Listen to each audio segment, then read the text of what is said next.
What it is, y'all, it's your old boy Pilk, and I'm coming back today with another Dokkan Battle video. Now, we pulled Frieza the other day, and I have been in debate as to whether or not this was the smartest thing I could have ever done, or the dumbest thing I could have ever done with 9th anniversary looming.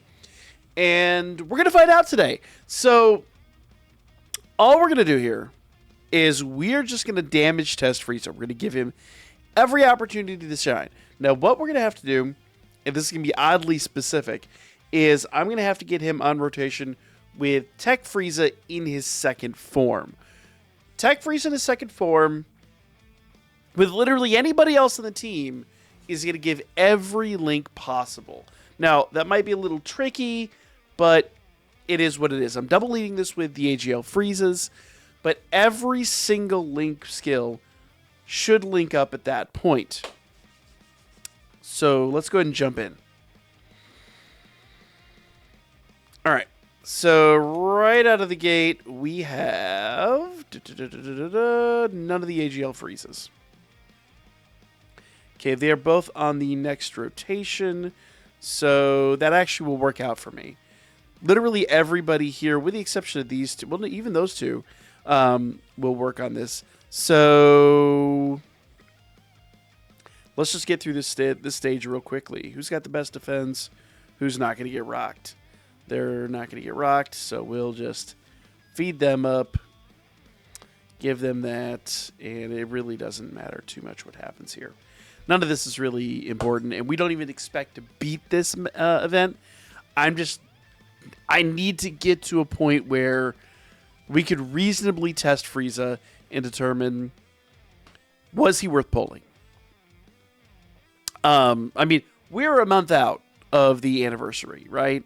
So every Dragon Stone that is not spent on the anniversary is literally a Dragon Stone we cannot spend on the anniversary. So even if it was 100 Dragon Stones, which it was in this case, was it worthwhile? That'll be an interesting test.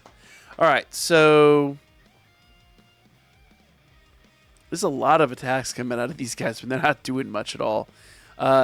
Everybody fits on the team. They just don't fit particularly amazingly.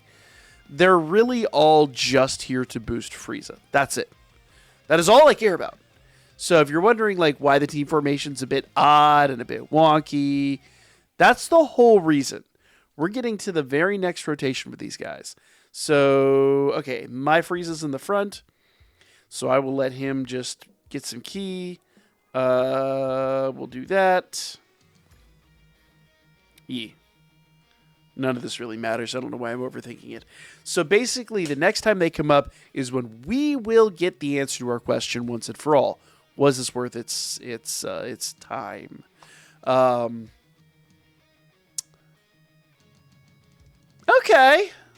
Okay. You know, altogether, that hit wasn't terrible. Let's see what happens here. So, once again, I'm just going to feed them up. Not really overthinking this too much, but I kind of am. And, you know, there it is. We shouldn't need too much ki for Frieza. That's the nice part. So, whatever kind of happens, kind of happens. All right. So these animations that take a month and a half to complete will just kind of do their thing.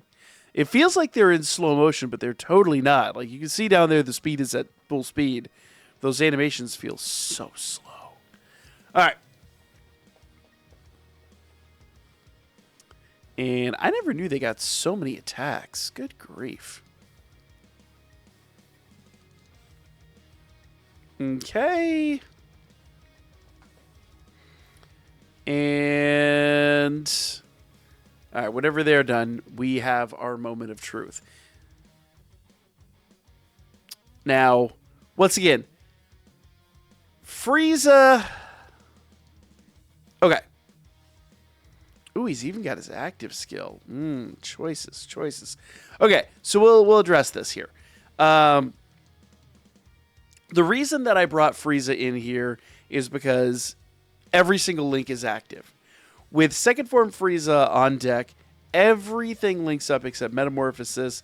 Big Bad Boss's will link once he gets full key, which he has right here. So all that's said and done, pretty good. The problem I have is if Frieza goes beyond second form, he loses his links. So let's go ahead and check this out. Come on. Oh, I gotta go down here to do it. Come on, just open up. Just shush, show me. All right.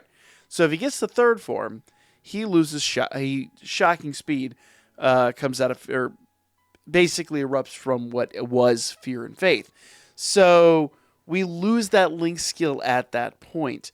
So this was like just the sweet spot. I'm so glad we were able to pull this off. They do not have Fear and Faith, and I don't know that much of anybody else does. I'm still going to put him right there just because of reasons. Now, do we want to use his active skill? That becomes the question. Let's see. Activate Citrus Animation only once. Attack defense 100%. Launches it. Come on. Launches an additional attack that has a high chance of becoming a super attack for 5 turns from the start of the character's turn. When there are 2 more space traveling category allies on the team, there are. And attack and defense 150% plus an additional attack and defense 150% when attacking, plus defense 20% in chance of performing critical hit, plus 10% per terrifying conquerors, which they all are. Category ally on the team plus an additional attack plus 100% and launches additional attack. Launches additional super attack starting from the turn in which the character performs the 5th attack in battle. Okay, so all that is in play. If there's a Pure Saints category enemy, which there is, that's why we're in the Legendary Vegeta event, launches an additional SA, and when there is a low-class Warriors category enemy, which there is not. We didn't do that with Goku. I could have. I probably should have. Whatever. We have everything but that last little piece. Now, his active skill can be activated when there's a low-class Warriors category enemy, when there's a Pure Saiyan categories enemy starting from the 3rd turn of battle, and it causes ultimate damage to the enemy and disables enemy's attack. So, I am not going to do the active skill. I'm just going to go in here and do the attack and see how this plays out. So, we'll do that. He doesn't need a lot of keys, so we'll do that. And then that. I know his active skill will probably wipe the opponent out. I want to see his attack stats. And we can actually go in on the next turn and do his do everything on that one. So 3.3 mil. That was a 9.7 mil attack stat. A 9.7 mil attack stat. What the heck? And a 7 mil hit. Oh my god. Okay. We really got to go back in there. Hold up. How are his links? His links are atrocious. I will not sully it by doing that. We'll just continue on. And they're not going to get an SA, but that's fine. Hopefully they don't get rocked too badly, because they probably could here. So let's play it by ear, see what happens here. Hopefully we get to the next rotation. I really want to see what his active skill is capable of. Man, that was wild. That was wild. Oh, okay. So we're going to wipe. So they'll be fine, because we're going to wipe them out. Boom. Second attack. It's ridiculous. 7.6 mil. You know what? I didn't even look at what his SA did. I don't recollect offhand. So let's see. Do they have Fear and Faith? They do not. So we are lacking Fear and Faith. So we're down 1 link skill, unfortunately. But I think we'll still get a good grasp on what's happening here. So raises attack and raises defense for 1 turn. So every single time he SAs, he causes much damage to the enemy and greatly lowers attack. Okay. So every single time he attacks, he gets stronger and stronger indefinitely. But let's do his active skill and see what happens here. Now, remember, it was 7 mil. Oh! Dear God. It was like 7 mil with a 9.7 mil attack stat. So it's like a 15 million attack stat. That is insane. This dude's nuts. And let's count how many attacks he can actually perform. Bearing in mind he can indefinitely stack those. So let's go look at his passive one more time. Okay. Passive skill. Entrance animation, attack and defense 100%, launches an additional attack, so that's 2 attacks, that has a high chance of becoming a super attack for 5 turns from the start of, okay. And when there's another ally, Space Driver Warriors on the team, upon entrance animation. Hold on. So we already have 2 attacks. So launches an initial attack, high chance of becoming a super attack for 5 turns from the character's start of enemy turn. When there are 2 or more category allies on the team, okay. Attack defense 150% plus initial attack defense 150% when performing. When attacking, plus initial defense 20%. Chance of performing critical hits 10% per terrifying categories ally on the team, which they all are.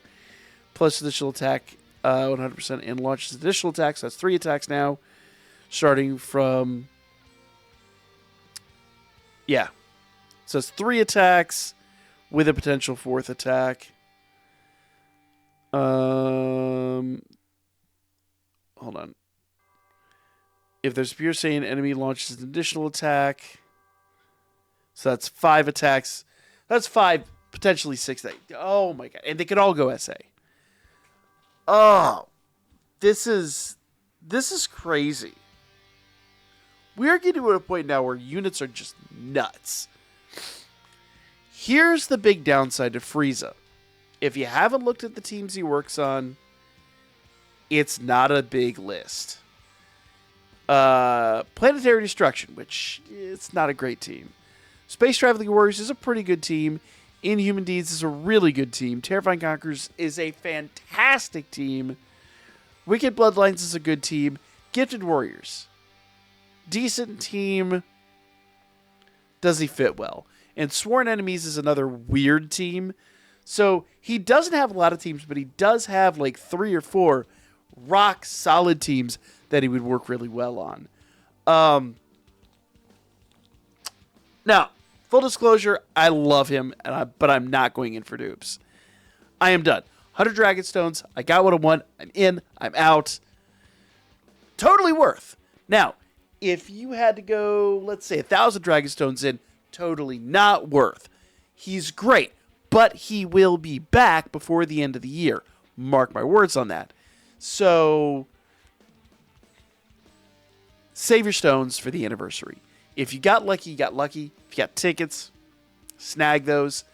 But don't go too crazy. As good as he is, you really want to save for the anniversary. And that's a hard thing to say with as hard as he just hit. But I think realistically for the teams that the anniversary supports and all that, you'll probably be happier spending your Dragon Stones there. Let me know what you guys think. Like, comment, share, and I'll be back with more Dokkan coming up soon.